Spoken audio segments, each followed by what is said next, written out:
And chalo, let's get started. So, one second. Yeah. So I would like to introduce our speaker for the day. Yeah.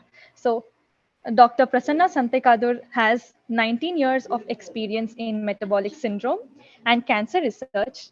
After clearing UGC CSIR exam, he completed his PhD from the University of Mysore in 2009 and immediately moved to Virginia Commonwealth University, United States, for his postdoctoral studies. Later, he was an assistant professor at McGurk Research Institute, VA Medical Center, and Virginia Commonwealth University. After spending 10 years at different institutes in USA, he joined JSS Medical College in 2019. His major research contributions includes discovery of new patterns in RNA-induced silencing complex and their oncogenic role in NAFLD associated hepatocarcinogenesis.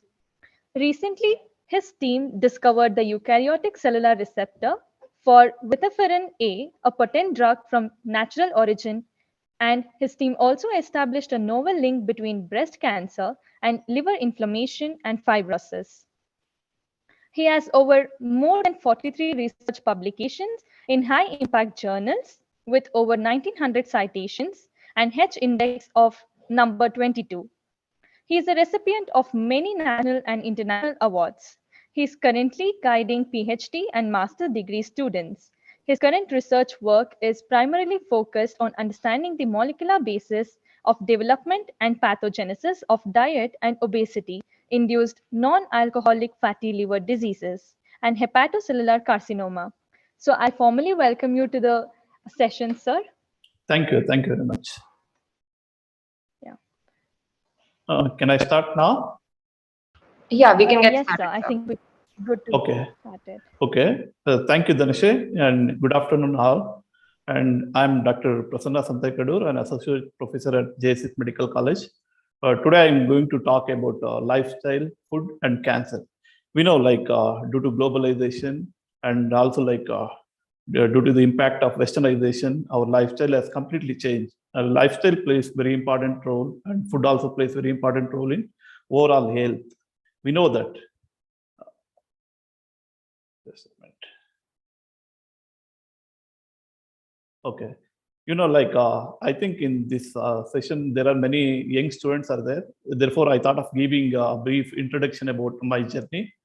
We know that a journey of 1,000 miles begins with a single step. This is the famous quote by a Chinese philosopher Lao Tzu.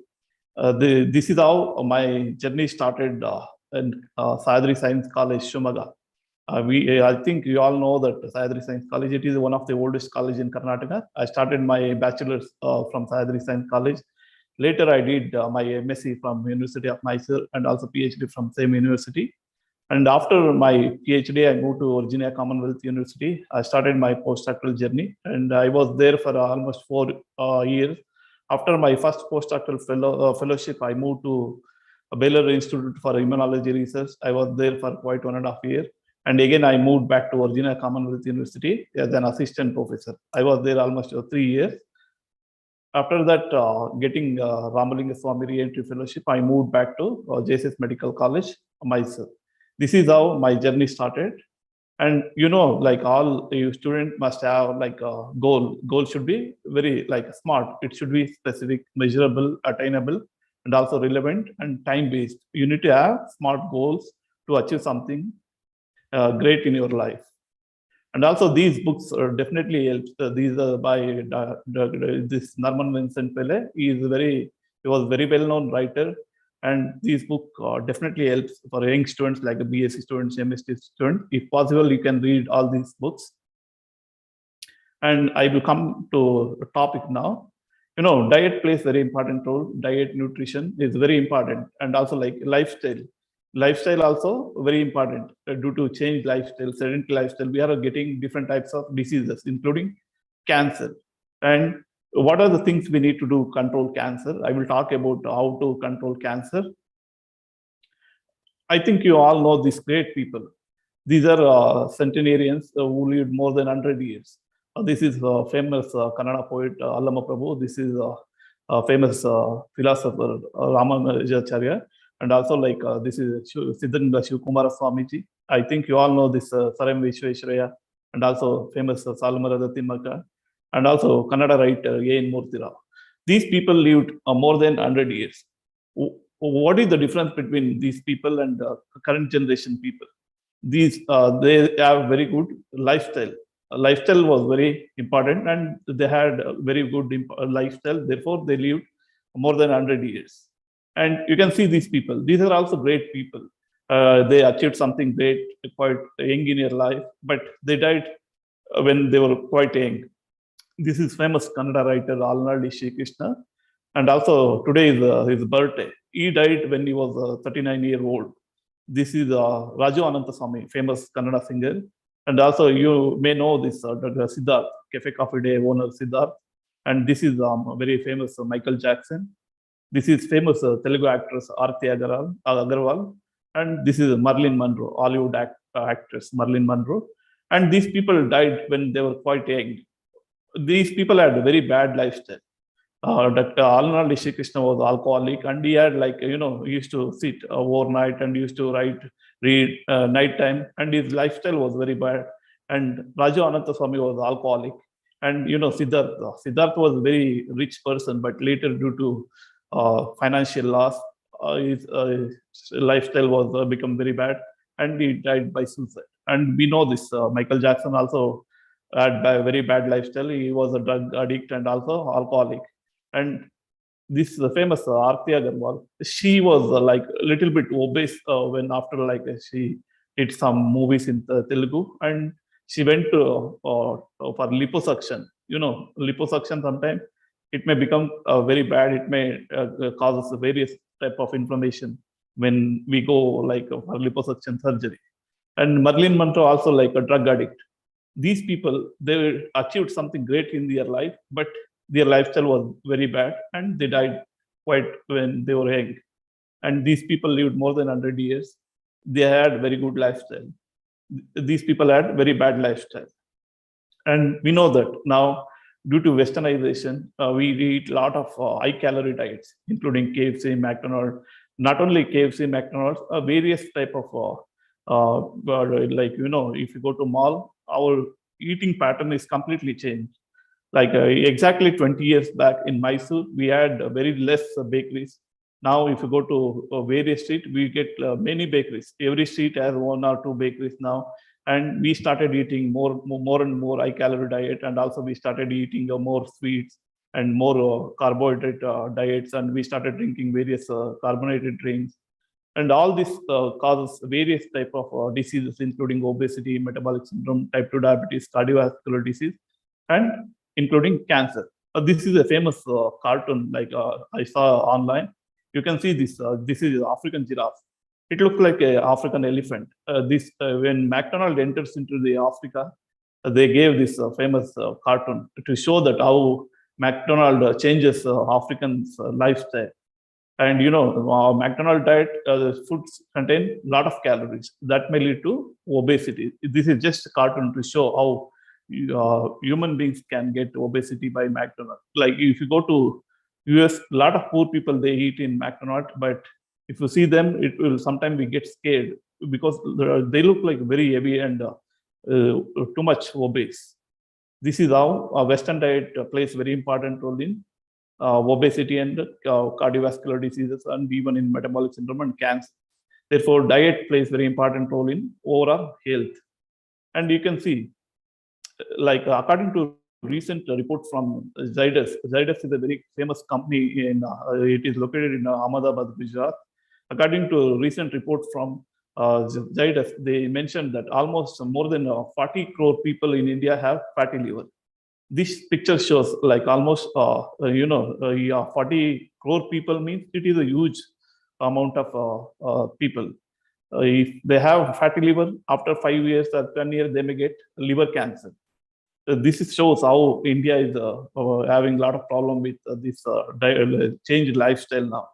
Before 80s, in India, people were talking about a lot of malnutrition and all those things. But Nowadays, we are talking about obesity and all those things. You can see this picture. This picture shows, this is from Xylem, and almost 400 million Indians are suffering from non-alcoholic fatty liver diseases. Means almost 40 crore people are suffering from liver diseases. Liver diseases means, this fatty liver means just accumulation of too much fat in our liver. This we call fatty liver. After some time, this fatty liver may progress into the hepatitis, and later it may form liver tumors or liver cancer. We call hepatocellular carcinoma. You can see this obesity also controls our genes. We know genetic variation or genetic Mendelian genetics. According to Mendelian genetics, any change in genes will cause various diseases.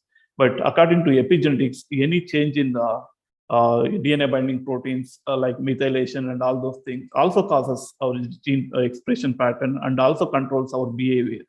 This we call epigenetic associated diseases. If you have too much high calorie diet, high calorie carbohydrates also modify our genes through epigenetic modification, not only through genetic variation, genetic mutation and all those things, but they also changes our epigenetic modification, and by modifying epigenetically, they control our genes, and they leads to various metabolic syndrome, obesity, metabolic syndrome, and also cancer. And you can see obesity is also directly associated to cardiovascular disease, sleep apnea, diabetic retinopathy, and non-alcoholic fatty liver disease, and also metabolic syndrome. After some time, obesity may also lead to various types of cancer, including liver cancer, breast cancer, and some other cancers. And you can see this picture. This picture shows how the liver is directly linked to obesity associated adipose tissue. Obesity is directly linked to liver function. If you have obesity, it may damage our liver. If we have liver damage in liver has more than 500 different functions. If we have something problem with our liver, it may cause us various diseases, including atherogenic dyslipidemia, type 2 diabetes, and also hypertension, and including cancer. And we have one more thing. People like saints like Shivakumara Swamiji, Ramanujacharya, and Allama Prabhu, these people they used to do a lot of meditation. Meditation increases one hormone called melatonin. Melatonin is a famous antioxidant. We have antioxidants like vitamin C, glutathione, and melatonin. These antioxidants prevents DNA damage. They also protect our genes and also inhibits various types of cancer formation, and also they protect various diseases. Therefore, meditation and exercise, yoga, Surya Namaskar, all these things are good for our health. According to recent papers, melatonin also binds to a protein called vitamin D receptor. Vitamin D is very important for our body's function. Melatonin also binds to vitamin D receptor, and also it acts as a vitamin D also. And you can see this picture. This picture shows how melatonin inhibits various hallmarks of cancer. Cancer, like a cancer cell, they undergo metastasis, they induce angiogenesis, they promote inflammation, they activate various cancer signaling, they damages our DNA. We call it genomic instability. And this melatonin also prevents all these things. It prevents the genomic instability and it protects our genes. It inhibits cancer-related angiogenesis, metastasis, immune evasion, inflammation, and all those things. It induces cancer cell apoptosis, and it kills cancer cell, and it protects us from dysregulated metabolism in our cells. It also prevents replicative immortality. Replicative immortality means cancer cells have special property. They divide and grow for a longer time without, if you provide a nutrition, they continuously grow forever. But this melatonin prevents that activity. Normal cells don't have immortal property, but cancer cells have immortal property. They live for a longer time. We have ELA cells. ELA cells means Henrietta Lacks cell. This cell, which was isolated in 1951, but still this ELA cells, they continuously growing now. Various labs across the globe, they are using these ELA cells. Therefore, cancer cells have replicative immortality, but melatonin protects us from this cancer cell immortal property. And it also prevents breast cancer. Especially night shift workers, especially women who works in hospitals and night shift, they tend to get more and more breast cancer. But if they have proper sleep, if they have proper lifestyle, they may have more amount of melatonin in their body. This melatonin prevents breast cancer and other type of cancer. Therefore, and this melatonin is also associated with the circadian rhythm. If they especially women, if they don't have proper lifestyle, their the menstrual cycle may get disturbed due to imbalance in melatonin. Therefore, melatonin is very, very essential, and it protects from various types of cancer. And it inhibits fat accumulation in liver, and it protects the liver. Therefore, melatonin is very, very important. You know how our body produces melatonin. If we have proper sleep at night time, automatically our body produces more and more melatonin. And if you do meditation, yoga, and all those things, our body produces more melatonin. But if you don't have proper lifestyle, our body will not produce melatonin. Nowadays we have iPhones, we have computers, we have TVs. Sometimes we watch more and more TVs. Sometimes we use our phones even at night time, and we don't sleep. Sometimes we sleep at 12 o'clock. Sometimes we sleep at 1 o'clock. Sometimes we overnight. We keep awake. That will damages our expression of melatonin and also synthesis of melatonin. Therefore, if you have proper lifestyle, melatonin will be produced more, and it protects various types of diseases, including liver cancer, breast cancer, and also metabolic syndrome. And what is hepatocellular carcinoma? This is my specialized area, and liver is a very important organ. It does more than 500 different functions. Liver sometimes gets various types of cancer. One type of cancer we call hepatocellular carcinoma. What is hepatocellular carcinoma? Hepatocellular carcinoma is the most common type of primary liver cancer in adults. It is a type of cancer which causes liver damage. And what are the causes and risk factors for liver cancer? Liver is one of the very vital and largest organ in our body, and it does more than 500 different functions. Then, what are the causes which causes liver cancer? And there are many causes which causes liver cancer, including HPV virus, HCV virus, and also over intake of alcohol. We call alcoholic fatty liver disease. Alcoholic fatty liver disease is a continuous progression of alcoholic fatty liver diseases causes liver cancer. Sometimes alcoholic fatty liver induces various inflammation through our gut microbiota, and also toxic from our bacteria also causes liver damage and liver cancer. And there are many environmental toxins we call aflatoxins. There is a fungus called Aspergillus flavus. This fungus, like if you have observed groundnut, sometimes groundnut may have fungus contamination. These fungus produces a toxin called aflatoxin. Aflatoxin also causes liver cancer. And sometimes various other environmental toxin may cause our liver damage. Sometimes over intake of tablets and drugs also causes liver damage, and sometimes it may lead to liver cancer. And I used to work with this man. His name is Devanand Sarkar. He was my postdoctoral mentor, and this is Paul B. Fisher. He was his mentor. Earlier they used to work in Columbia University. Later they moved to Virginia Commonwealth University. I joined them in 2009. This is my mentor Devanand Sarkar, and this is Paul B. Fisher, and this is Dr. Jo Jang Soo. This group, Dr. Jo Jang Soo and these two people, they identified a gene called AG1. AG1 is a astrocyte elevated gene 1, and it has other name also called lyric and metaterin. This protein is a oncogene. Earlier they identified in some brain cells. Therefore they named astrocyte elevated gene 1, and they cloned and they expressed first time, and they published that data in 2005 in Gene Journal. And I used to work with these three people very closely in 2009 to 2014. And this man, Jo Jang Soo, he was a very famous man. He has more than 150 publications. He has two novel genes. He is the one who cloned two novel genes. One is AG1 and another one is SORI. And this man died due to liver cancer. He was originally from China. In China, they have a major city called Shanghai. He is from that area. He is just north of Shanghai. He was from just north part of Shanghai. And And that part, they used to grow a lot of groundnut. And he, according to his, later he got liver cancer. He died due to liver cancer. He used to tell me, like, I used to eat a lot of groundnut.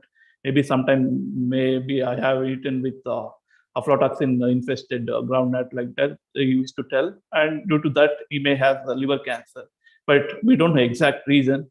But based on this man life story, I wrote a small novel in Kannada. The novel title of the novel is Sue.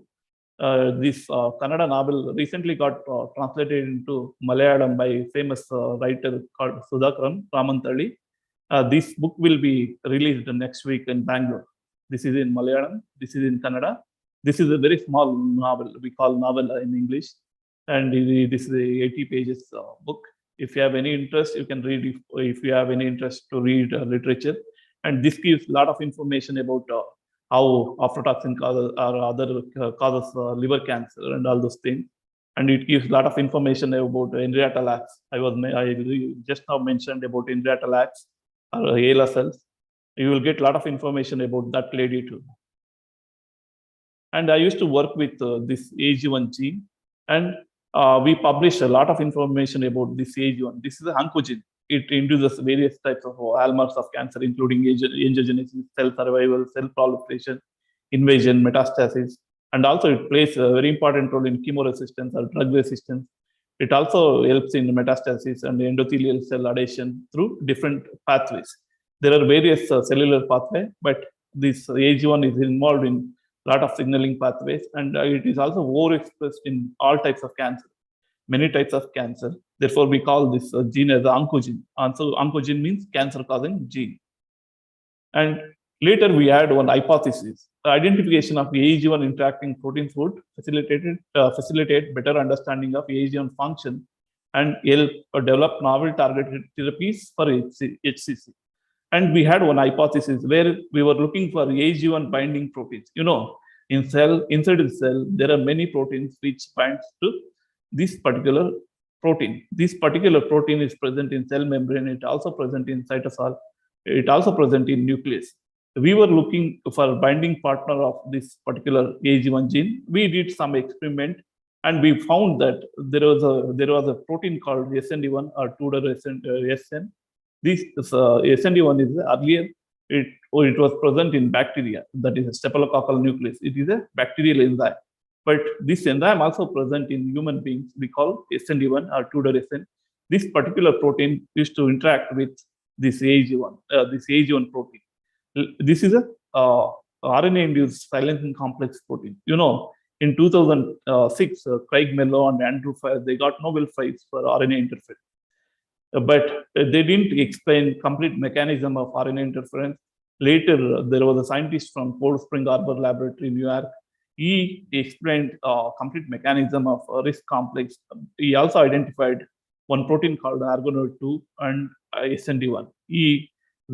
Gregory Hannon from Cold Spring Harbor Laboratory, he discovered argonoid 2 and SND1 proteins, and he showed how this argonoid 2 and Tudor SN, they function in RISC complex. RISC complex plays a very important role in post-transcriptional gene regulation. Various mRNAs can be degraded by various microRNAs. We have thousands of microRNAs. The microRNAs along with RISC complex degrades various mRNAs. And this is how our AG1 also interacts with this RISC complex protein, and it also may have some function in RISC complex. That was our hypothesis. And this is how RISC complex works. RISC complex is a RNA-induced silencing complex. In our nucleus, there are thousands of mRNAs can be expressed from our nucleus. Like that, we also have microRNAs. MicroRNAs are very short length nucleotides. These are like maximum 25 nucleotides in their length. They have their specific genes. They come from our nucleus. When they express nucleus, there is a protein called DROSHA, and they export in these two proteins, modify this primary microRNA into preliminary microRNA. This preliminary microRNA, when it comes to cytosol, in cytosol, we have one protein called dicer. Dicer further cleaves this double-stranded microRNA, and it also unwinds this double-stranded microRNA into smaller single-stranded microRNA. These single-stranded microRNAs, they enters into the RISC complex. This particular RISC complex has argonate 2 protein, SND1 protein, and also AAG1 protein. Our interest of protein also like present in this RISC complex. And through this RISC complex, these they inhibits various translation of various mRNAs. Therefore, there will be no protein product. And sometimes this RISC complex also cleave these mRNA into pieces. Therefore, they prevent protein synthesis by just cleaving this mRNA or by just repressing this mRNA. Therefore, we don't get proteins. This is how various microRNAs inhibits various genes after post or after transcription. Therefore, we call RISC complex function is a post-transcriptional gene regulation mechanism. And later we publish our information like our study in Hepatology journal. According to our study, we found that AAG1, SND1, AGO2, all the proteins, they interact and they present in RISC complex. And through microRNA, they downregulate various tumor suppressor genes because AAG1, SND1, they are well-known oncogenes. Recently, like even some people, they showed AGO2 also acts as oncogene. Therefore, they downregulate various tumor suppressor genes and they cause various types of cancer, including hepatocarcinogenesis or liver cancer. This is how AAG1, SND1, AGO2, they induces liver cancer. And I presented this our study in a poster presentation at Virginia Commonwealth University. I got this Excellence in Cancer award for this poster presentation in 2010 at Virginia VCU Massive Research Retreat. And we published this paper. This is one of my colleagues, and this is me. And we both got first authorship for this paper. And this is the equal contribution. We gave equal contribution, and we got co-authorship, like first co-authorship for this paper. This we published in Hepatology journal. Hepatology journal has more than 17 impact factor now. And this is a very famous journal from American Association of Liver Disease. This is a very well-known journal in liver field. And I also presented this, my study in like AACR conference. I got a scholar in training award from American Association of Cancer Research for my work. And I also got American Association of Indian Scientists in Cancer Research award from the Young Investigator Award from this association. This is Elizabeth Blackburn, Nobel laureate, who first showed telomerase activity. Telomerase is an enzyme which plays very important role in protecting our terminal ends of our DNA. And this lady got Nobel Prize. She is a very well-known scientist. Her name is Elizabeth Blackburn. This is from Aflac insurance company people. They gave this award to my research work. And later we also explored other roles of SND1 protein. We showed like SND1 induces tumor angiogenesis through NF-kappa B and microRNA 221, CXL16, and angiogenin. We also showed one more research information through ATR. This is a blood pressure maintaining enzyme, angiotensin type 1 receptor. It also associated with ACE2 receptor. During COVID time, we were talking about ACE2 receptor. This ACE2 receptor is also associated with this enzyme, this protein. And we showed that SND1 also induces invasion and migration through these proteins, TGF-beta and PA1 pathway and ARP1 pathway. And we published this data in 2 different journals, one in JBC and another one in the FEPS Open Bio. And later I had, these are my major findings in USA. First, we showed that risk proteins are involved in HCC or liver cancer. And in second step, we also showed SND1 is a component of risk complex and plays a major role in NF-kappa B mediated inflammation and angiogenesis. In the third study, we also showed that SND1 increased fibrosis-related protein TGF-beta and PA1. This is my major finding in last my stay in US. And when I came back, I saw this paper. This is published in Science magazine. Science magazine is one of the very famous magazine. And according to these 2 papers, you can see this high dose fructose induces dysbiosis in our gut. Dysbiosis means it damages our good bacteria and increases bad bacteria. And also, high fructose corn syrup enhances intestinal tumor growth in mice. High fructose corn syrup means when we drink Pepsi, Coca-Cola, and other soft drinks, and sometimes we eat cornflakes and various types of food. All this food, they had high fructose corn syrup. This high fructose corn syrup contained too much amount of fructose and glucose solution. And when they put this high fructose corn syrup into soft drinks like Pepsi, Coca-Cola, other drinks, and also like other type of food, they may create various inflammation in our gut, and also like long term they may promote tumor formation or tumor growth in our intestine, and also they cause dysbiosis in our gut. This may lead to various inflammation and cancer in our gut. This is how high fructose corn syrup. Whenever we go to malls, whenever we go to big airports and all those things, we drink a lot of Pepsi, Coca-Cola, and also we eat a lot of high calorie diets. These contain this high fructose corn syrup. Therefore, we need to be very, very careful while drinking these soft drinks. You can see this Science magazine paper. Science magazine is a very reputed international journal. It is a very famous journal. This study is published in Science magazine. This study title is High fructose corn syrup enhances intestinal tumor growth in mice. It may induce tumor growth in human beings too. Therefore, we need to be careful. And also, the second paper also shows the small intestine converts dietary fructose into glucose and organic acids. These organic acids may damage our gut. Therefore, we need to be very careful. And all these contain high fructose corn syrup, cornflakes, and also whenever we eat French fries, we take a lot of tomato ketchup. This is also very dangerous, and even French fry is also very dangerous. Anything frying is bad. Too much frying, eating red meat, and also fried products like bonda, bhaji, and also like anything. Frying is very, very bad. Frying causes useful chemicals will become harmful chemicals. Therefore, frying causes damages to our health, and also like we eat a lot of these things. These things also contains high fructose corn syrup. Therefore, we need to avoid all these things. Eating high fructose corn syrup or drinking high fructose corn syrup containing drinks is bad for our health.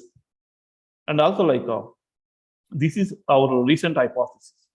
When I was in USA, we had this information. We published these papers. One is SND1, AG1, or risk complex proteins. They cause liver cancer or hepatocellular carcinoma. And we also showed that SND1 induces fibrosis associated TGF-beta PA1 genes present in SND1 overexpressing cells, and they are associated with fibrosis and cirrhosis. We also showed that SND1 AG1 both activates NF-kappa B and inflammation, that is, causes steatohepatitis in liver.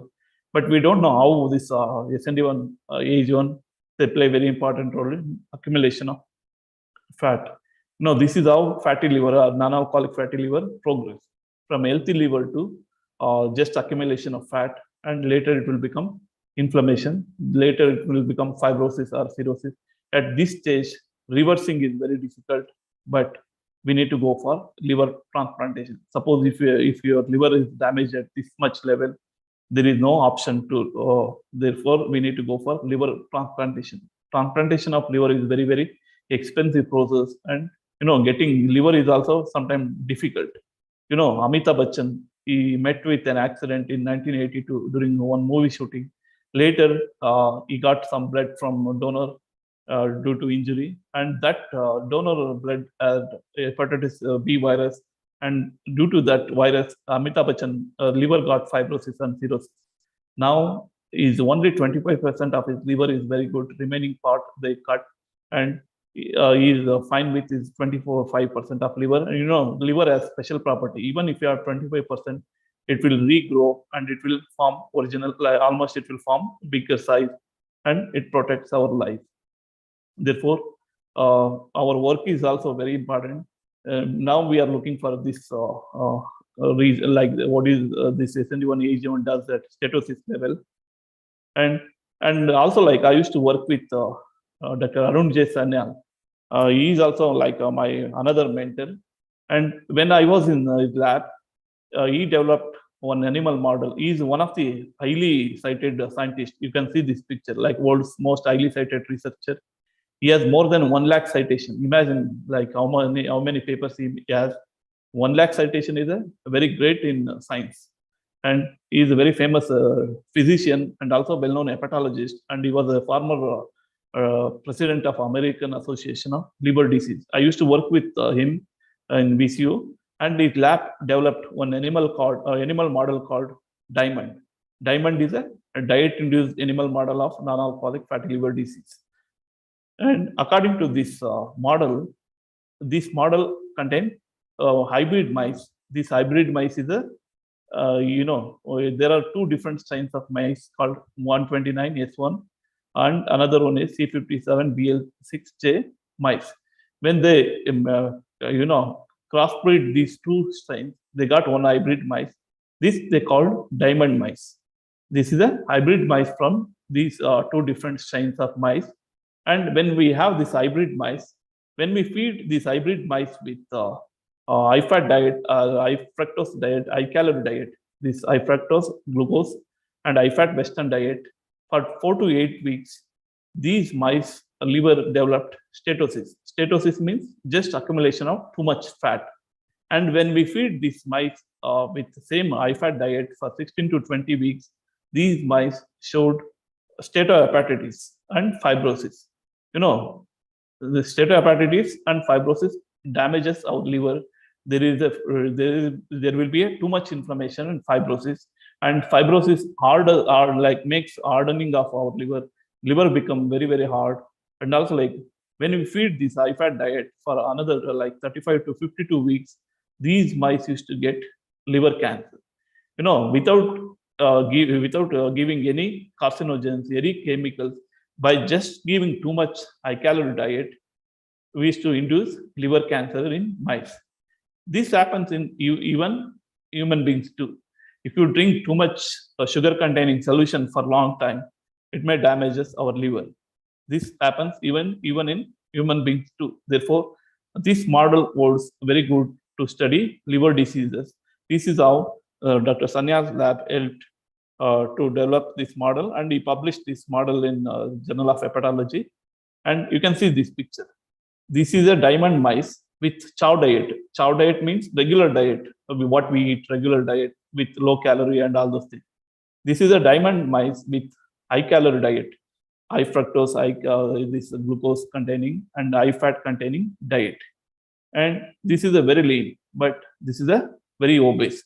You can see this mice liver here, and also human NASH, human liver disease tissue.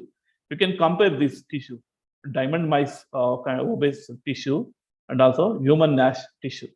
They look almost similar. This is how human NASH can be studied using this mice. This is a diamond mice. This is a human NASH and human liver disease tissue. This is the various stages of liver diseases. This is various stages in this mouse tissue. You can see this is how diamond mice also mimics human NASH. And you can see this picture. When we feed for 8 weeks, this liver become fatty liver. You can see after 24 weeks, this shows inflammation and all those things. And after 52 weeks, you can see a big tumor formation in mice liver. This liver is from these mice. You can see this picture. But when you feed with the normal chow diet, you can see there is no formation of fatty liver or inflammation or even tumor formation. This is how we use this mice diamond model to study various signaling pathways. I thought you're getting. And also, I have this hypothesis, and now we are targeting this complex with natural compounds, dietary natural compounds like beta-alanine, quercetin, resveratrol, and all those things. We are trying to inhibit this function, and we are also targeting liver cancer using natural compounds. Natural compounds means dietary compounds. If we're using various plant compounds, we can prevent liver cancer. That is what our hypothesis now. And you can see this. This is MTDH. That is AG1. Dr. Su cloned this gene, and when we knock down this AG1 gene, we can reduce tumorigenesis in breast cancer. And also, this SND1 undergoes degradation, we can prevent breast cancer. This is also one paper in Cancer Cell. And also, what are the different types of cancer which link to cancer, like obesity. Obesity is linked to all these types of cancer: Gastric. esophageal cancer, liver cancer, kidney cancer, stomach cancer, colorectal cancer, and all this cancer is directly linked to obesity. And what are the most important strategies for cancer prevention and survival? To prevent cancer, what we need to do? We need to eat a lot of color vegetables, different types of vegetables. These vegetables have low calories, but they also have other compounds, natural compounds, which acts as an antioxidant. They prevent damages to our DNA and also genes, and also they prevent our cellular damage, and they protect overall body. Therefore, we need to use a lot of vegetables in our diet, and we need to eat a lot of low calories food. And also these dietary fibers present in vegetables, they also helps our gut, and they induce good bacteria, and they prevent bad bacteria. If you have bad bacteria produces various types of toxins, including flagellin, LPS, and all those things. They damage us again, they cause us inflammatory bowel disease, diabetes, and cancer. But when we have good bacteria, they produce short chain fatty acids like butyrate, propionate, and all those things. They protect our organs from these diseases. Therefore, dietary fibers are very, very essential for our health. And also, like walking, 15 minutes walking will help. It will boost your mood, and also it is better for cognitive performance. It lowers blood pressure. It helps in control of diabetes, and also it reduces pain and improve mobility. It reduces risk of various types of cancer. 15-minute walking is daily 15 minutes walking can change your body, and not only can change your body, it also helps in overall performance. If you are a student, it will help to do good in your studies and even in research and all those things. If you are doing other kinds of job, it will also help in that also. Therefore, we need to practice minimum 15 minutes. If you are happy with 2 hours, 3 hour walking, that will be good. But minimum 15 minutes walking will help all these things. And also, this is a very famous writer, Japanese writer. His name is Haruki Murakami. Even he's more than 70 years old now. He still runs. He looks like almost 50-year man, but he's more than 70 years now. Haruki Murakami is a well-known writer. His books are selling like anything. He has fans across the globe. And this is another man. I used to, I was in Richmond, Virginia. He is still in Richmond, Virginia. He's more than 80 years now.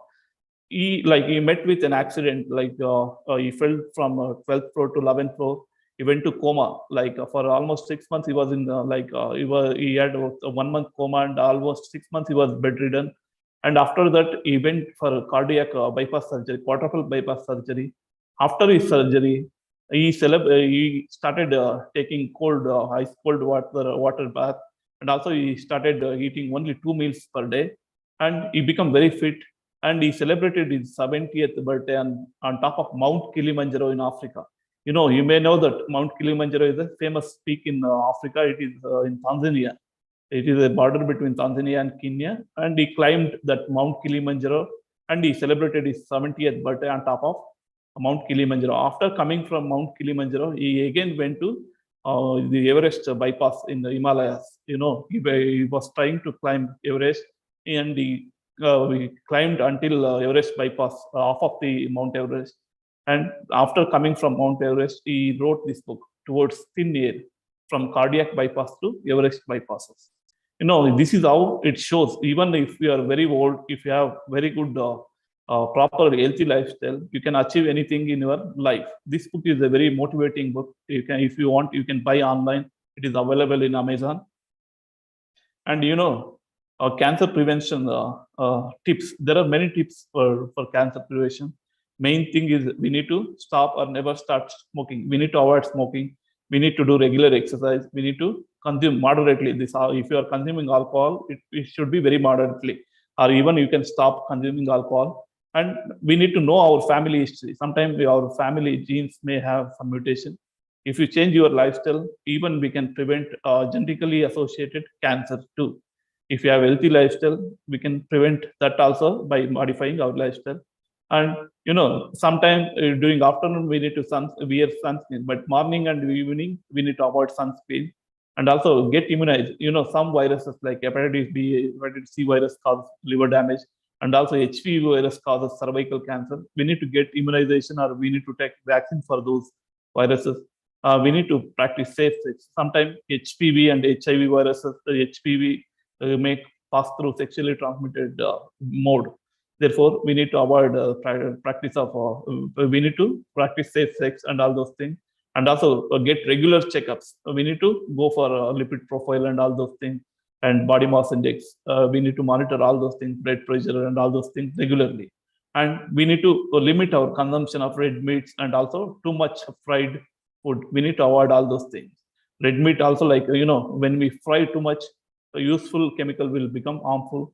There may be too much reactive oxygen species. They may damage our cells. Therefore, we need to avoid this.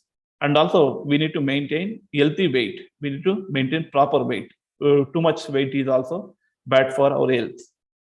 And also, like, yoga and meditation helps by producing melatonin. These yoga and meditation protects our DNA. This melatonin acts as an antioxidant. Even if we have reactive oxygen and various chemicals, tablets, sometimes these may damage our DNA, but this melatonin hormone protects our DNA. Therefore, we need to practice this yoga, meditation. This will help protecting our DNA, and also they prevent mutation. If you prevent mutation, they protect our genes.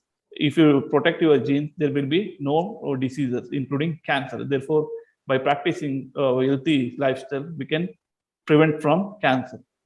And also, we published one paper with Vitaferine A. We showed that Vitaferine A protects liver cancer. We did in vitro. We are doing in vivo studies now. And this is news in Indian Express and also like Star of Mysore and local in the Kannada newspapers. And we also published one more research which linked to breast cancer and liver problems. Breast cancer also causes liver damage, including liver inflammation and fibrosis. And this is in Star of Mysore. This is in Indian Express. And this news also got published in Hindu and Times of India. And this is very recent work. And this is how I came back to India, and we published some data here. And I thank my collaborators. This is my spouse and also collaborator, Dr. Divya P. Kumar. These are my mentors, Dr. Arun J. Sanyal and Dr. Devanand Sarkar. These are my collaborators, Dr. Samujata, Dr. Sharavana Babu. And I got DBT Ramalinga Swami Fellowship from DBT. And also recently I got ICMR Fellow grant. And we got some smaller grant from Karnataka Science and Technology Academy. And recently our JSS AHR also got DST PERS grant, and also we got DBT Builder grant. These are major grants to our institute. These are my PhD students. I thank all the teachers and the students of Nakshatra and Sciences and also Reva University and also other participants of this workshop. Thank you. Hello? Yeah, yes, sir. Hello? Yes, thank you. And before we end the session, we have some questions, sir. Okay. Hello, sir. Am I audible? A little bit louder. Hello? Okay, sir. So I think we can go for the question and answer session now. Okay. Excuse me, sir. I am Okay. Abhilash. Okay. Sir, I have some doubts about hepatocarcinogenesis. Okay. What is the doubt? Sir, this hepatocarcinogenesis is nothing but liver cancer or the Yes. last stage of the liver. Yes. Yes. Liver Yes. cancer. Yeah, in that you told different stages, no, sir? Stenosis, fibrosis, and Statosis, yes. yeah, in stenosis, that is nothing but inflammation of the liver, no? No, statosis is just accumulation of fat. We call fatty liver, just early stage of inflammation, before like inflammation, early stage. Okay, before the inflammation, we are going Yes. to call Yes. Statosis. And if you have inflammation, we call steatohepatitis. Okay, sir. Next, coming for fibrosis, what is Yes. the status of the liver when fibrosis state happens? No. In fibrosis, lot of amount of collagen will accumulate in our liver. This will it will make hardening of the liver. The liver become very hard. Okay. Then it will lose its function. Okay, sir. When it will lose its function, we need to go for liver transplantation. Okay. And later, like it may even further transfer into liver cancer. It may transform into liver cancer. Okay. Okay. Do you have And- any question? And next one is you told about cirrhosis, the Yes. final stage. Yes. At the stage of cirrhosis, our liver will be completely infected, no? Not infected, but it will get damaged due to inflammation and also fibrosis. Sometimes, accumulation of too much fluid, bad fluid. Okay. Hmm. Sir, another doubt I have. Okay. Sir, when coming for patients who are infected by hepatitis B virus, Okay. Okay. so with respect to jaundice. Yes. Yeah. So in such patients, we can see the color change in the eyeballs. Yes. Yes.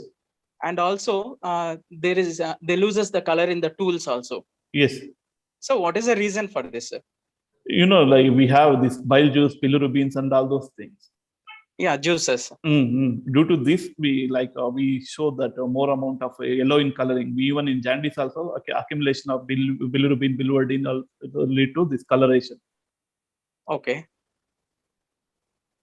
And also, when we work with this HPV, HCV infected people, we need to take vaccine. If you have HPV vaccine, HCV vaccine, then we don't get infected with these viruses. Okay. And what is the reason for the tools? It loses the colors, and we can see patients suffering from jaundice. They will be that will be in white color only. Yes, sometimes coloration of this due to this bacteria. Sometimes due to this bile juice also we get this coloration. Bacteria also controls coloration. Sometimes if you take various drugs, that may alter your stool color change also. Okay. And in such patients, we can see itching in the body and also pain in the liver, and also why we see these symptoms, sir? Yes, not only itching, inflammation is a immunology related disease. When we have inflammation and also by bacterial change in our body, this will lead to itching.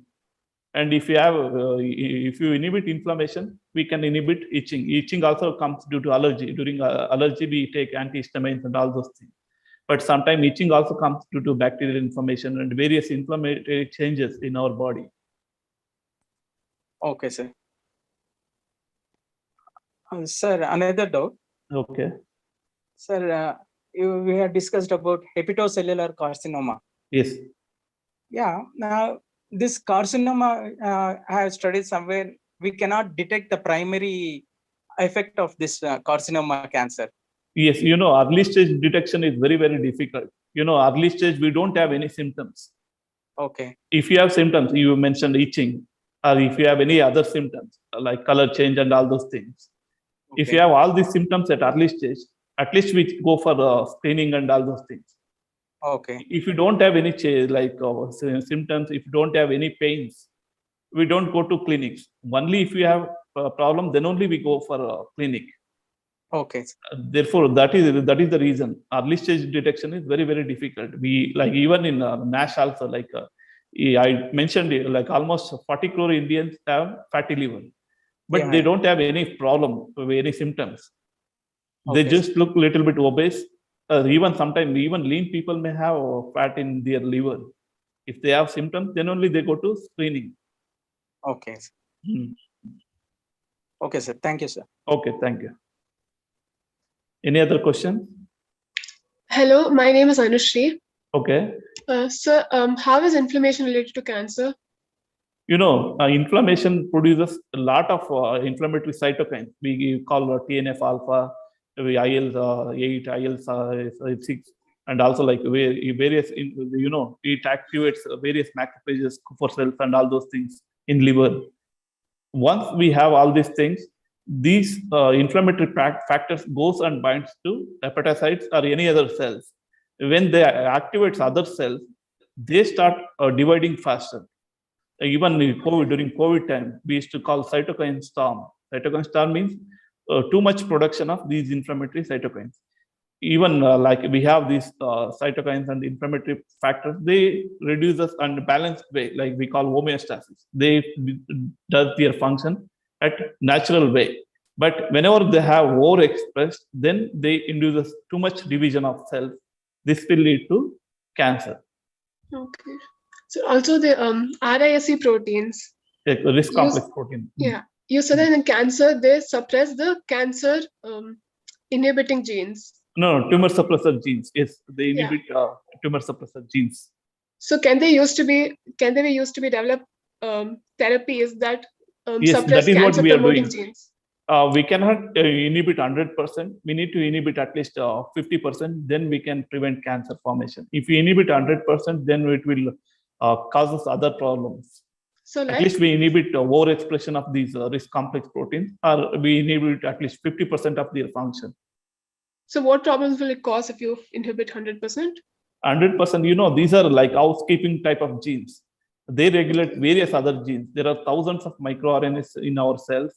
These microRNAs, some are oncogenic microRNAs, some are tumor suppressor, these microRNAs. Even for the function of tumor suppressor microRNA, also we need these complex proteins. Therefore, if we inhibit 100%, it will lead to other problem. At least we can prevent 50%. Okay. Thank you, sir. Okay. Thank you, sir. It was a very informative talk. Okay. Sir, you said eating vegetables is a preventive measure for Yes. cancer because it is loaded with antioxidants. But Yes. nowadays, all the vegetables, whatever we get, whatever is available in the market, is loaded with pesticides. Yes, I So know. what's your I know. perception on Yes. this? We need to at least we can we call organic farming. Any chemicals sometimes they cause us various damages. We even pesticides. So if farmers uses pesticides, insecticides, and all weedicides and all those things, that will also cause us damage to our organs, including liver, because these chemicals first they go to liver, first they damage liver. Even like we need to avoid even drinking water. Drinking water is also very, very difficult. Earlier we used to drink water from open wells, but nowadays nobody will drink open well water. Earlier, even in villages, they used to drink pond water, even lake water, and all those things. But we stopped now. Now we are getting purified waters. We are drinking purified waters. But earlier we used to drink all those water, but we didn't add that much pesticides contamination, insecticide contamination in water. But now we have all those things. Therefore, we need to purify water. Like that, at least we need to try eating organic vegetables. I know it is very difficult to get organic vegetables. At least we need to make awareness about all these bad chemicals. Even recently, I was reading one news from Andhra Pradesh. We have famous chili called Guntur chili. We call it Badgi chili or Badgi Mensinkai or Guntur Mensinkai. These Guntur Mensinkai chili, when they put for drying outside, due to rain, these Guntur chili got infected with Aspergillus flavus fungus, and these fungus start producing aflatoxin. People who ate this Guntur chili and that particular time, they got liver problem. Later, there was a news, Guntur chili causes liver cancer. Guntur chili will not cause liver cancer, but this is due to aflatoxin contamination. And also during COVID time, a lot of people, they started drinking Amrutaballi juice or Tinospora cardifolia plant juice. Those people also have some liver problem. That may be due to aflatoxin, or that may be even over intake of Amrutaballi. Therefore, we need to have more and more awareness to grow organic vegetables and all those things. And if you eat too much fast food or too much carbohydrate food or too much high calorie food, that will even damages our liver. Therefore, we need to be careful. Thank you, sir. Okay, thank you. Namaste, doctor. I'm Lakshmi Srinivasan here. Okay, ma'am. I have a question connected to the previous question what she asked actually. Okay. Of course, chemicals and pesticide in vegetable and fruits definitely causes. Yes. But in chemicals and other chemicals, even on cosmetics and shampoos and air pollution, everything is a problem. People are Yes, air pollution is a major problem, madam, nowadays. Okay. Even it is directly related to lung-related problems. Even during COVID, people who live inside the city, they used to get affected more and all those things. Yeah. That's And also like some type of cosmetics, we put a lot of sunscreen lotions, and also sometimes we put this lotion to our body. When we go outside, even morning, evening also, we stopped exposing to sunlight, especially women. In US, I was in USA for almost 10 years. In winter, the women used to take a lot of vitamin tablets, but in India, we don't have that practice to take vitamin tablets. In India, nowadays, women's and even men's, they started getting arthritis and also giant problem and all those things. That is directly associated to vitamin D, man. Deficiency in vitamin D. Yes, correct? yes. Many people even they don't know this. We have vitamin D deficiency also, and also vitamin D deficiency also lead to thyroid problem. Thyroid genes also linked to vitamin D and also melatonin. Recently, we published one paper in dental related journal. According to that study and also some previous studies, it shows that melatonin also binds to vitamin D receptor. It also mimics vitamin D function. Our body produces more vitamins during daytime, but our body produces more melatonin nighttime. Therefore, night sleeping is also very, very essential. And also sunlight exposure, at least morning, evening exposure is very, very essential. Essential. Yeah. And even in chemicals in cleaning products, whatever we use at home, yes, including washing solutions and all those things. Powder. Yes. The fumes getting out of it is also a problem, they say. Yes. So we should be aware and try to use non-chemical products. Yes. And also one recent study from IISc Bangalore, madam. There is a scientist called Dr. Upendra. He is one of my close friends. Okay.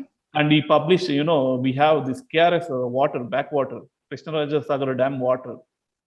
He took that water from KRS Dam, and also he took purified water, and he grew this zebra fish in those water.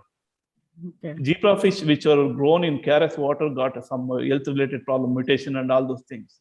And later he analyzed that water. This water showed that of plastic-related chemicals. We put a lot of plastics and water bottles and all those things. Even water contamination is also becoming very major problem now. Yeah, but water contamination is becoming problem. If we use just ordinary filter, cleaning is not enough. If we use RO water, some of the minerals are going off. Yes. All these controversies are there. Yes, so boiling and drinking is the best way, you say? How to yes, use ma'am.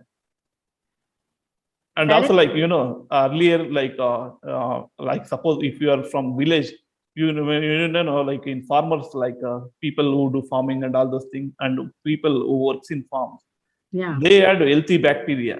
And like city people, like city children, they get a lot of bacterial infection and all those things. But even gut microbiota, healthy bacteria is also very much required. Even we have bacteria in our skin. They also plays a very important role, man. Correct. And one last question, doctor. Sorry to take your time. Very important. It's a very controversy for me. I'm a nutritionist, actually. I speak to a lot of cancer hospital dietitians here. But they say, if I advise them to, during chemotherapy, during cancer treatment, so there is a controversy. If we support them with protein, extra protein, good quality, if I have identified good organic supplements, which are really good, 80-year-old from manufacturing, and then a very nice way of packing and everything. Every care is taken care. Okay, so that kind of supplements we have. If we have testimonials of support people who have taken these supplements advised by us and recovering in a very graceful way. During chemotherapy, immediately they are energetic. They instead of 10-15 days of rest and other things, they recover in very early, like 2 to 3 days, and they're very active. After chemo and all radiation, all the treatment, they're back to normal in very fast. Okay. So this is a testimonial. But if we speak to some of the cancer hospital doctors and nutritionists, the dietitian they call, they say that no, this will hinder the treatment. This will aggravate the cancer cells. Mm, All these mm. things. So there is a controversy. What do you say about it, sir? Giving nutrition to cancer Protein is okay, ma'am. Protein diet is very, very essential. Even for TB patients, while giving a multi-drug, they give egg. Correct. Protein. Protein is very good. You know, if you give too much carbohydrate, too much lipids, what happens? No, Yeah. growing cancer cells, they require a lot of carbohydrates and also lipids. Okay. Even, you know, when number increases, the cell number increases during formation of cancer tumor, there will be too much cells. These growing cells require too much carbohydrates and lipids. When we provide too much carbohydrates and lipids to cancer patient, that will aggravate cancer, not protein. Protein also, like, we need to limit too much. Giving too much protein is also sometimes will become bad. Correct. We need to minimum amount of supplementation is very good, man. Yeah. Even good quality antioxidants like fruits and vegetables, concentrates and multivitamin and minerals. Yes, vitamins are very, very essential. Vitamin C. This may help. You know. Yes, ma'am. This one. That's what I wanted to understand, Doctor. Thank you so much. It was a fantastic session. We understood so many things, scientific and medical reasons of. Thank you for giving your time, Doctor. Thank you, ma'am. Thank you very much. So we have like a couple of questions in the chat box. Okay. So the first one goes like, so before that, I think we will end the session by 1:15, and whoever has the questions can please post it in the WhatsApp group, and we'll make sure it reaches us and then revert back to you guys. Okay. And so yeah, taking up the questions in the chat box. So the first one goes like, so what factor of the lifestyles and food affects the gene which controls cell division factor for leading to cancer? You know, eating too much carbohydrate diet and fat diet causes like epigenetic changes. We need to avoid too much carbohydrate diet, and also like walking and practicing yoga, meditation, even any kind of exercise is good for our overall gene regulation. Even exposure to sunlight is very, very essential. What is the next question? Thank you, sir. So I think she's facing yes, some thank you. issues. And next. So the second question is, are chocolates healthy? Because I have come across many people who say dark chocolate is healthy. How valid is that claim? You know, dark chocolate, like, you know, that time, sometime it may contain caffeines and all those things. Too much caffeine is also bad. Like if you have limited eating chocolates is okay, but too much eating chocolates is also bad because chocolates contain a lot of carbohydrates, glucose, and all those things. Okay. Okay, sir. So the next question is, so what spices is known for the high level of consumption of spices? Is that healthy? This Indian spices. Hello. Yes, sir. So India is known for a high level of consumption of spices. So is that healthy? You know, like we call a Mediterranean diet. In Mediterranean diet, these people use a lot of vegetables, spices, and olive oil. Even in India, we used to use a lot of spices. If you use some of the spices are known for anti-inflammatory activities. Even like there was a scientist called Bharat B. Agarwal. He identified a lot of Indian spices with anti-activity and NF-kappa inhibiting activity, including curcumin. Curcumin from turmeric powder. It is well-known antioxidant, and also we call quercetin. Quercetin is present in onions, garlic, and even various vegetables and fruits. And we have other spices also, like these spices also, even garlic. Garlic has one compound called allicin. This allicin also has anti-inflammatory activity. Therefore, Indian spices are good. But everything we need to consume in limited amount. Putting too much spice in one time is not good. We need to add a little bit amount. Okay, thank you. So the next question is there any research going on to study the impact of COVID on cancer, in particularly breast cancer? COVID, you know, like COVID indirectly, you know, aggravate cancer, and also like if cancer patient or early stage cancer people, if they have COVID infection or SARS-CoV-2 infection, definitely it will aggravate the cancer problem, because this COVID induces a lot of cytokines. These cytokines definitely aggravate cancer growth.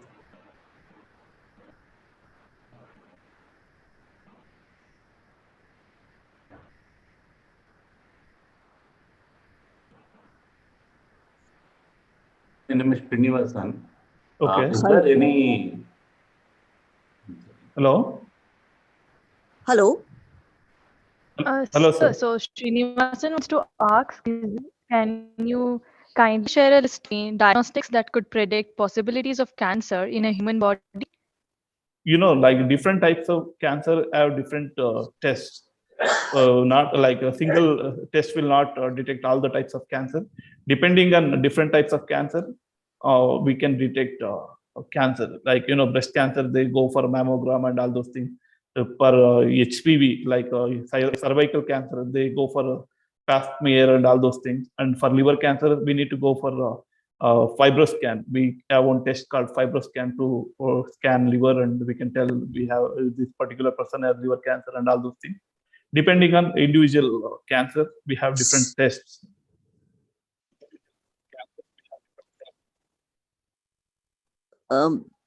So I Can think I ask a question? now another last question. Okay. Is there any direct correlation between omega-3 in the diet and cancer cure? This is very difficult. Some people, they tell omega-3 fatty acids, they may harmful. Some people, they are telling omega-3 fatty acids are good. It is difficult to answer. Sometimes for our body cells, we need omega-3 fatty acids. Sometimes we like too much omega-3 fatty acids also. Sometimes it may damage our cells. It is very difficult to answer this question. Good afternoon, Right. sir. Okay. Sir, I'm Kavya. I have a question that nowadays, phyto-based Ayurvedic medicine is they are on trend than allopathic medicine for curing cancer or any other such related disease. So, what is your opinion on this, sir? Like even Ayurvedic medicine, if you have a proper Ayurvedic doctor from, like, if you have proper degree, if you give like Ayurvedic drugs based on his experience and his education, you can take. But like, some people, they tell we have Ayurvedic specialization and all those things without any degree, without any proper knowledge. Sometimes if they to take 1 spoon of Ayurvedic drug, people will take 2 spoons, 3 spoons. That will harm. Recently there were a big news about this Amrutaballi juice. According to Ayurveda, Amrutaballi is good for our health. From almost 3,000 years, we know about Amrutaballi, but we need to have proper amount and proper quantity. Nowadays during COVID time, a lot of people, they started drinking various kashayas and juices by making like taking every types of leaves and vegetables. They started preparing kashaya, but it will definitely harmful. If you have proper Ayurvedic doctor, they know even if they give particular drug, sometimes they also give other drug to supplement or inhibit that particular too much activity of this particular drug. Sir, but which is best, consuming the allopathic drugs, that is English medicine, or the Ayurvedic medicine? Like English medicine, like if you have cancer, English medicine or even surgeons, automatically they remove the first tumors and then they give drugs. But in Ayurveda, immediately they don't remove drug. They take a lot of time. If you have like early stage cancer, at least you have more time for Ayurvedic and all those things. But if you have later stage cancer, English medicine is really good. Like immediately they remove all the tumors, then they start giving drugs. But in Ayurveda, they don't remove tumor or cancer immediately. Sir, oftenly itching of the body will create cancer, sir. Okay. Hello? Oftenly itching of the whole body will create cancer, liver cancer? No. Itching is causes inflammation. It may cause liver cancer, this skin cancer we call melanoma. What, like sometimes people may have a skin allergy. Sometimes nowadays people they have this plastic scrub. They're scrubbing, and sometimes they feel that our body is not clean. Therefore, they start scrubbing during taking bath. Therefore, too much scrubbing is not good. Too much scrubbing is also removes bacteria present on our skin, and also creates inflammation, and also like it may help, like it may cause us itching and all those things. What a melanin, but toxic melanin also will create skin cancer, sir. And melanin is not toxic, ma'am. But so if you expose to sunlight, too much sunlight during afternoon, that may cause us a problem with your skin. There is no toxic melanin like that. Toxic chemicals may create itching. Okay. Thank you very much, sir. Very kind of you, sir. Very nice. Thank you, ma'am. Thank you.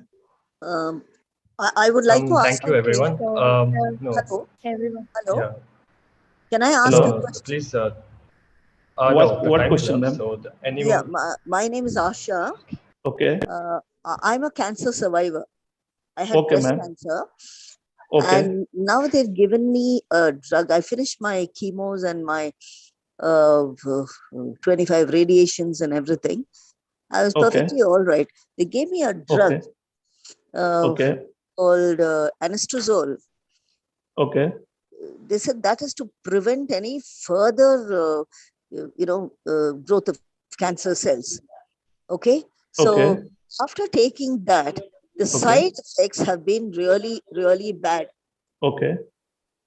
The side effects have been really bad. Okay. I ended up with a very bad joint pains and arthritis and things like that. So how is your lifestyle, ma'am, after surgery and after the treatment, chemo treatment? How is your lifestyle? See, my lifestyle, I've always, been into walking and a little exercise, yoga and things like that.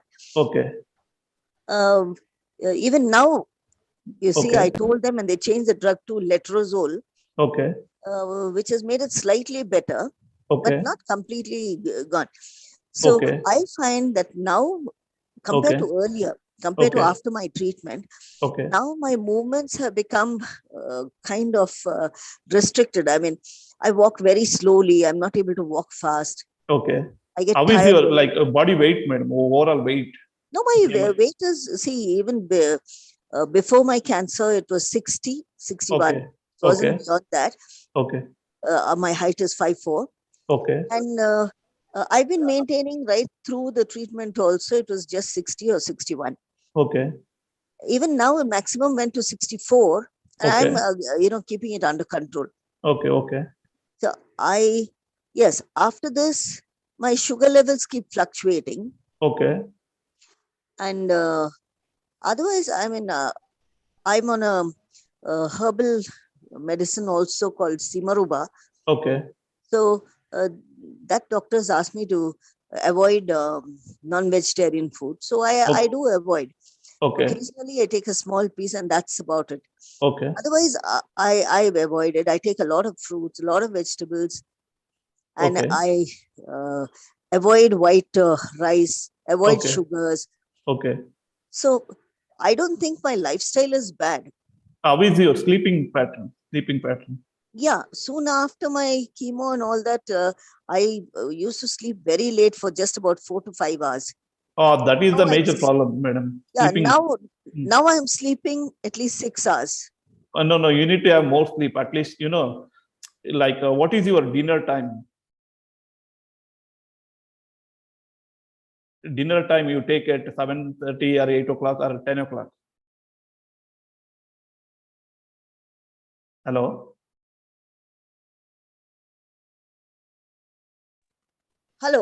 Hello? Yes. Dinner, ma'am. What time you will take dinner? Yeah, normally 8:30 to 9. Okay. After dinner, what you will do? After dinner, I'm busy. I have no maid, so cleaning up and winding up kitchen and all that. No. At least you need to go for like 30 minutes, 1 hour walking, or you need to, some people immediately sleep after dinner. No, I don't sleep, but I don't go for a walk at that time because not convenient. Okay. So I don't go for a walk. Okay. But I don't sleep immediately. My suggestion is at least you need to have proper sleep. I was explaining about melatonin hormone. Yes. it also plays very important role in, especially in women's. If you have more sleep, proper sleep, 7 to 7 hours, 6 to 7 hours, that will really help you. And also, like you don't take any chemicals like drugs now, like after chemo. Because they've told me to take for the next 10 years. No. Prevent you can further growth of cancer cells. I don't think that much is very required, madam. Again, it will, these chemicals definitely damage other cells and create side effects and all those things. The side effects are my joints. Yes. If you have 1 or 2 side effects, that will worsen your overall metabolism and all those things. Obviously, your like sunlight exposure, vitamin D level, and all those things. Oh, vitamin D, I'm taking vitamin D supplements. Okay. I used to get a lot of sunlight. I don't get much sunlight now. Okay. And also, like along with vitamin D, you need to take calcium tablets too. Yeah, that I'm taking regularly. So also take one calcium injection every 6 months. All that I'm taking. Even in diet itself, you can take calcium. 6 months is too much gap. Yeah, at least you need to take calcium supplements every day. Okay. So, yeah. You can talk to again your surgeon or physician. Yes. Discuss about the side effects. At least if you stop taking chemicals now, it will help. If you are quite young age, like no, I'm not very young. I'm okay. 67. Okay, 67. And then you can. It is better to stop, ma'am. Is it? But then I have to get the permission of my oncologist, right? Yes, you can talk to them once again. Because they say that that I might get the cancer cells again. No. This is what if you have insurance, many hospitals, they take insurance money, like they will take in lakhs. They suggest to take further like chemotherapies and all those things. No, I have not given them any such thing. This is a hospital which has been quite good. Okay. Yeah. That is what my suggestion is, not to take this these drugs again. Okay. The doctor should permit me. You can talk to them. I hope Asha ma'am got. You can talk to again them, ma'am. You can explain your problems and all those things. Okay. Anyway, thank you very much. It was a very enlightening speech, and you've really given me a lot of your time. Thank you very much. Thank you, ma'am. Thank you. Applying coconut on the body. So thank you all for actually joining the session, and I'm really sorry for stopping you all from asking the questions now. I think we really need to end the session. Please post the questions in the WhatsApp group, and we make sure we revert back to you guys. And sir, talking to you, it was really great. It was really informative session. Thank you. You spoke a lot about the lifestyle, the foods, the liver cancer and all of it, and the importance of melatonin pigment, and the importance of fibers and boosting immunity and all of it. It was really informative, and thanks a lot for accepting our invitation and taking a chance, giving us a chance to listen to you. Thank you very much, sir. Sir, if you want to consult you, where can we get you, sir? I also thank Senthil sir for actually guiding me. Thank you, sir. Okay, thank you. You can collect my emails and phone numbers. You can contact me anytime. We'll post that on the group. Oh, yeah, you can post my number in that WhatsApp group. Sure. Yeah. Okay, thank you. I also thank Dr. Senthil for having me here. Sure, sir. Okay, I thank Dr. Dhanushri. Okay, thank you. Thank you all. It was a really nice start to the series, and you addressed one of the most pressing issues in medical science today. So okay, thank you once again. Yeah, thank you all. Thank you. Are you going to have another session with doctor? Yeah, we can have another session perhaps if sir is free, because this is an ongoing series. It would be lovely to have you back and maybe address a slightly few different issues as well. Okay, so, thank you. Thank you. Yeah, you can let me know initially, like before itself. Huh? Okay, sure, thank you. Thank you once again. Thanks everyone for joining once again. If you want to be part, thank you all for joining. Yeah, I'll put the link again. If you want to be part of the series, I have put the link. That's the best way for you to get connected to the speakers as well as the community. So please go there and register on the Google form so that you can follow this entire process for the next few weeks. Thanks all for your time and for your involvement. It was very nice having you. Thank you, Sitara. Bye. Thank you very much. Thank you. Thank you all. Yeah, good day. Bye-bye. Thank you.